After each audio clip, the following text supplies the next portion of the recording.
quelle chance. Prisca Desmarez, en vrai. Et en plus, en vrai. En vrai. Double. De double. Si tu veux l'affiche et la personne. Et tout ça, ça mérite une explication. On est dans une petite salle du théâtre de l'Archipel. L'Archipel, pour ceux qui ne connaissent pas Paris, mais qui connaissent un peu les théâtres, c'est juste la porte en face du théâtre Antoine. C'est ça, voilà. À côté de la Scala. À côté de la Scala. Dans un lieu plein de théâtres. Oui, oui, c'est vrai qu'il y a plein de théâtres. Il y a l'ancien Comédia qui s'appelle, je ne sais plus comment maintenant, la nouvelle Le Théâtre salle. Libre. Théâtre Libre. Le Théâtre Libre. Il n'en manque pas. Non, je crois qu'on a fait le tour des 4 ici. Ah, c'est déjà pas mal. Hein. On fait quelques mètres de l'autre côté, on en a encore d'autres. C'est ça. Alors c'est quoi? Parce que bon, je l'ai vu, mais c'est pas à moi d'en discuter. C'est quoi en vrai? Parce que bon, on peut dire que c'est un seul en scène, mais qui n'est pas un seul en scène, puisque tu es la star, et il y a un pianiste, John Florencio, et un violoncelliste. Un violoncelliste. Oh, je suis jamais fort.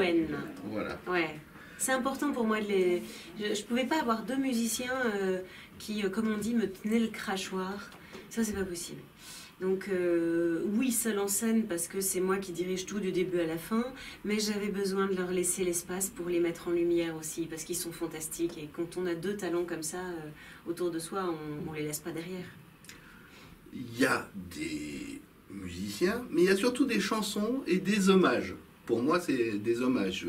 J'ai reconnu quelques stars, notamment une certaine Barbara, je crois. Non, il n'y a pas de Barbara. Il y a Barbara Streisand, oui. Voilà. Pas Barbara, pardon. Barbara Streisand, oui. Il y a du Streisand, oui. Bien sûr, il y en a 2 même de Streisand. Oui, je me souviens plus les titres. Mais je sais que je les ai reconnus, je me suis dit... Alors, il y a le Memory de Cats, mais on ne peut pas tout dire. Voilà, oui, mais on peut dire... Voilà, le Memory de Cats, c'est pas une surprise, parce que ça, je l'avais déjà dit, ça fait un moment que je le dis, ça. C'est le personnage que je pouvais pas ne pas citer. Alors, sinon, vrai, c'est une grande déclaration d'amour, en fait. C'est une fille qui a fait un spectacle pour rencontrer Bradley Cooper, parce qu'elle est sûre que c'est son René, qu'il va, il va faire d'elle une star. René, je te coupe. Le René, c'est le René d'une Céline Dion. Ah, Dion, c'est vrai. Voilà. Qui est aussi pas mal dans le spectacle. Mais donc voilà, donc en fait elle vient faire un spectacle en américain pour le rencontrer, et ce jour-là il y a un problème. Alors on découvrira pourquoi au fur et à mesure, mais il y a un problème qui fait qu'elle ne peut pas faire le spectacle prévu en anglais, elle est obligée de faire en français, et donc elle s'adapte et elle va tout inventer, elle va partir en improvisation, et ses musiciens savent pas sur quel pied danser. Voilà. Elle dit en improvisation, c'est de l'improvisation bien écrite. Il y a beaucoup d'impro dans le spectacle. Il y a beaucoup d'impro. Ah oui, il y a beaucoup d'impro. Moi, je viens de l'impro et j'ai fait beaucoup d'impro, et Papy est un grand ponte de l'impro. Donc voilà, c'est un grand professeur d'impro, Papy. Comment s'est décidé le spectacle? J'imagine qu'il a dû te trotter dans la tête, et puis à un moment tu t'es dit non, et ça il faut que je le fasse, mais il faudrait que je mette ça, il faudrait que je... Non, ça me va pas, ah oui, ça c'est beaucoup mieux. Voilà. Alors, ça fait 5 ans que j'avais envie d'écrire un seul en scène et que j'étais dessus. Et en fait, il y a 1 an et demi, j'ai mon pianiste John Florencio qui était à Avignon et qui m'appelle et qui me dit je m'ennuie. Je vois plein de choses et je m'ennuie et j'ai envie de retourner en scène avec toi. Et moi, ça faisait très longtemps que je faisais du théâtre. À ce moment-là, ça faisait plus de 2 ans que je m'étais remise au théâtre et que j'avais laissé la comédie musicale de côté, puisque j'ai fait beaucoup de comédie musicale. Et là, je lui ai dit, écoute, pourquoi pas refaire un tour de chant à la rentrée, juste... puisque mon ouais n'est pas encore écrit, je vais faire un tour de chant. Et en s'amusant tous les deux à rêver aux chansons qu'on aurait envie de mettre dedans, en fait, j'ai écrit plein d'anecdotes pour passer de l'une à l'autre. Et puis d'anecdote en anecdote, on a créé une histoire. Et puis je me suis dit, tiens, j'ai envie de raconter une histoire avec un fil rouge. Et on s'est dit, non, on est en France, donc on va chanter en français. Donc pourquoi on chanterait en français? Pourquoi on aurait envie de chanter en américain? Et voilà comment l'histoire est née. C'est difficile d'écrire quelque chose comme ça? Ou vous êtes mis à plusieurs? Ou c'est toi toute seule devant ta petite table? Alors à la base, c'est moi toute seule devant ma petite table pendant des heures et des heures et des heures et des heures. Et c'est particulier. Je sais que je connais des gens qui écrivent très très vite. Moi, c'est long. Moi, c'est long, et surtout... j'ai besoin de... En fait, je suis comme une gamine, j'ai besoin de m'amuser avec mes jouets pour que les idées viennent. Et quand je suis en fait toute seule devant ma page, je suis très très vide. Alors que dès qu'on me met, on me demande de chanter un truc et de m'amuser, et c'est comme ça que mon metteur en scène, Papy, parce que je parle de Papy, mais je dis pas que c'est mon metteur en scène, mais c'est comme ça que mon metteur en scène m'a fait beaucoup travailler en fait, en improvisant sur les sujets que je lançais. Et après, Papy a énormément aidé au niveau du texte, justement parce que il m'a pas refait écrire le texte, mais en me faisant improviser sur mon texte, on a gardé les formules qui venaient naturellement. Voilà. On parle d'impro, mais alors est-ce qu'il y a des chansons qui sont improvisées ou qui pourraient être demandées par les spectateurs de la salle? Je vois pas comment, mais est-ce que ça pourrait arriver? Alors, de l'impro et des bêtises qui viennent de la salle, ça c'est tous les jours. En chanson, c'est plus complexe d'improviser. Les chansons sont vraiment, c'est des chansons qui sont toutes soit de comédie musicale, soit de grands moments français de la chanson. C'est plus difficile d'improviser en chanson. Maintenant, on doit s'en prévoir une au cas où un jour on avait dans la salle le fameux Bradley Cooper, parce que ce jour-là on pourrait pas faire le final normal. Voilà. Entre autres, bon, Bradley Cooper, mais... Oui, parce que je suis censée faire un spectacle pour Bradley Cooper, Voilà, mais bon, le jour où t'en feras pour Guy Courthéou, on en reparlera. Moi, je te dirai... mais est-ce que t'es mon René? C'est ça la question. Ah ben ça, je sais pas, moi je m'appelle Guy, alors déjà... Déjà, tu peux pas être mon René. Voilà. Ça c'est foutu. Bon, bah, c'est foutu. C'est pas grave, je m'adresserai à quelqu'un d'autre pour faire un spectacle sur moi. De toute façon, moi je suis un spectacle à moi tout seul, alors... Voilà, exactement. On va dire ça comme ça. Donc, je suis dans la salle et j'ai envie d'entendre, je ne sais pas, allez, je vais prendre une personne que j'ai toujours adorée, Sylvie Vartan. Qu'est-ce que tu ferais? Est-ce que c'est le but du spectacle? Non. Mais elle a fait de la scène, elle n'a pas fait de comédie musicale, c'est vrai. Oui, mais parce que là, c'est pas... Non, mais c'est même... On a plusieurs chansons qui viennent pas de comédie musicale dans vrai. Mais c'est pas le but de vrai, de venir... Je parle de moments dans ma vie où, puisque je raconte beaucoup de choses, d'anecdotes vraies, et c'est pour ça que ça s'appelle comme ça aussi, puisque tout est vrai dans vrai, je parle beaucoup de moments de ma vie où justement j'ai chanté à la demande pour des clients. C'est pas le cas aujourd'hui, puisque là elle vient donner un produit, elle vient donner son cœur, elle vient ouvrir son cœur, elle vient... Donc c'est pas le but aujourd'hui. Oui, mais moi je pensais simplement à une chanson toute bête. T'es blonde, qu'est-ce qui fait pleurer les blondes? Ouais, bah ça, le jour où je referai un concert, parce qu'on y pense, on se dit qu'on se fera sans doute un grand tour de chant avec plein de chansons, et uniquement des chansons, mais je pourrais pas m'empêcher de dire 2-3 bêtises quand même. Mais dans ces cas-là, on pourra faire, oui, plus de chansons, mais voilà. Tu en es à la 3e représentation ou 4e? 4e ce soir. 4e ce soir, alors ça se passe comment? Parce qu'en fait, bon, on le sait, on est en pleine période où les théâtres n'ouvrent que beaucoup plus tôt que d'habitude. Et terminent beaucoup plus tôt. Est-ce que c'est difficile justement de faire quelque chose sachant qu'on est pris par le temps, faut pas sortir après, sinon... Alors, c'est complexe. Alors, déjà, il y en a plein qui ne le savent pas, mais il y a une dérogation pour les gens qui ont des billets de théâtre et billets de cinéma. Il y a entre 10 minutes et un quart d'heure tolérés. Donc moi, hier, je suis rentrée à 21h15, donc tout va bien.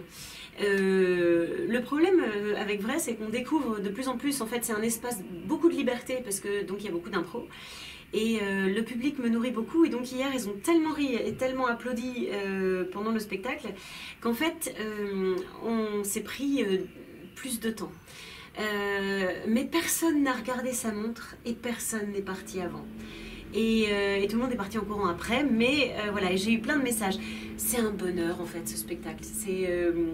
J'ai un bonheur de sentir ce qui se passe avec le public. C'est vraiment une relation, je dis au début, on va respirer ensemble, et même si les gens dans la salle ont leur masque, et heureusement, on a vraiment un moment de partage, et c'est ça qui est assez magique. Et il y a des gens qui l'ont déjà vu 3 fois, sur 3 représentations, et ils me disent, ça n'a jamais été la même.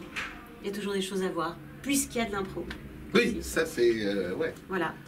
Et donc toi, c'est vraiment ta tasse de thé, on peut dire, l'impro, c'est le... Oh, c'est la scène. c'est la Seine, ma tasse de thé. Moi, je suis heureuse d'avoir... finalement, je me suis écrit quelque chose, comme j'ai dit, c'est pas du sur-mesure, c'est du tatoué à même la peau. Et pour pouvoir enfin mettre... m'amuser comme dans une chambre de petite fille et avec tous mes personnages et tous mes monstres, pouvoir sortir tout ça, et c'est un bonheur. Le public, c'est tout petit? Allez, on va dire ton âge, mon âge, ou alors du beaucoup plus âgé? Alors, on a, je dirais à partir de 12 ans. À partir de 12 ans, ça s'éclate, jusqu'à... la personne la plus âgée qu'on a eue, elle devait avoir 75 ans. Même plus hier.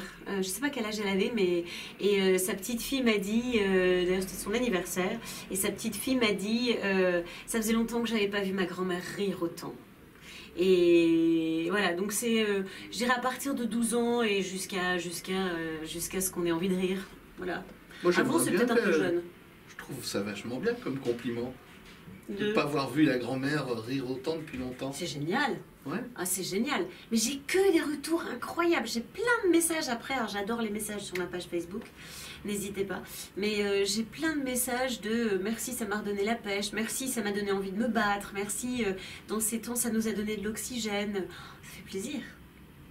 Quand tu n'es pas au théâtre, comment t'occupes-tu? Oh là là, je cours tout le temps. Je fais beaucoup de choses. Je donne des cours. De chant, je coach des acteurs aussi. Je prépare beaucoup à des castings, à des concours. Avant-hier, par exemple, j'ai coaché le célèbre Monsieur Fraise, qui va bientôt être au Théâtre du Rond-Point. J'aime bien parler de lui parce que je l'adore et qu'on a le même metteur en scène, donc on est un peu frangins. Et ne manquez pas Madame Fraise au Théâtre de Rond-Point à partir de mercredi prochain, donc à partir de mercredi 28. Oui, dans quelques jours. 28. Et Madame Fraise, extraordinaire. Ah oui, donc ça n'a rien à voir avec Monsieur. Bah, qu'on avait tous, enfin que moi j'avais vu il y a...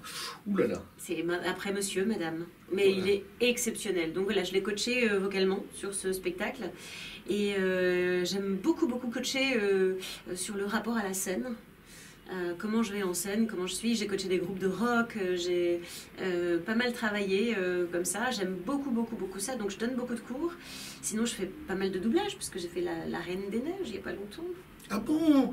Oh là là, je l'avais oublié. Bah oui. Non, je déconne. Je fais la Reine des Neiges.